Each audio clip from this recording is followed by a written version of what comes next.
السلام علیکم، امید ہے آپ سب خیر و عافیت سے ہوں گے۔ تو آئیے آج کی آیتیں شروع کرتے ہیں۔ بسم اللہ الرحمن الرحیم، بشیر المنافقین بأن لهم عذابا علیما۔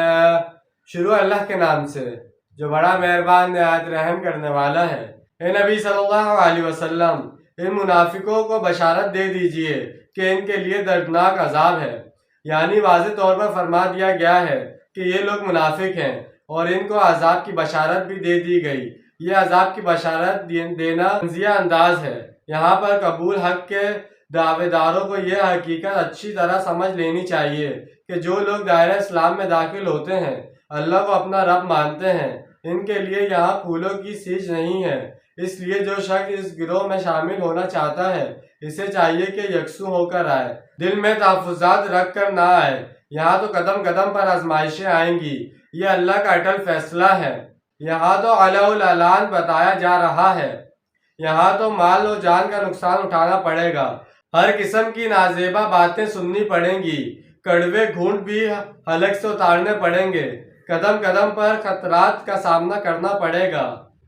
الذين يتخذون الكافرين أولياء من دون المؤمنين أيبتغون عندهم العزة فإن العزة لله جميعا۔ جو اہل ایمان کو چھوڑ کر کفار کو اپنا دوست بناتے ہیں، حالانکہ عزت تو کل کی کل اللہ کے اختیار میں ہے۔ ان منافقین کا وتیرہ یہ بھی تھا کہ وہ کفار کے ساتھ بھی دوستی رکھتے تھے اور اپنی عقل سے اس پالیسی پر عمل پیرا کرتے تھے۔ ان کا خیال تھا کہ آج اگر ہم سب تعلق دوستیاں چھوڑ کر یکسو ہو کر مسلمانوں کے ساتھ ہو گئے تو کل کا کیا پتا، کیا معلوم کل حالات بدل جائیں، حالات کا پلڑا کفار کی طرف جھک جائے، تو ایسے مشکل وقت میں پھر یہی لوگ کام آئیں گے۔ اس لیے وہ ان سے دوستیاں رکھتے تھے، وہ ان کے قریب سے عزت چاہتے تھے۔ کیا وہ ان کے قرب سے عزت چاہتے ہیں؟ کیا یہ لوگ عزت کی طلب میں ان کے پاس جاتے ہیں؟ کیا ان کی محفلوں میں جگہ پا کر وہ معزز بننا چاہتے ہیں؟ جیسے آج امریکہ جانا اور صدر امریکہ سے ملنا گویا بہت بڑا اعزاز ہے، جیسے پانے کے لیے کروڑوں روپے خرچ ہوتے ہیں۔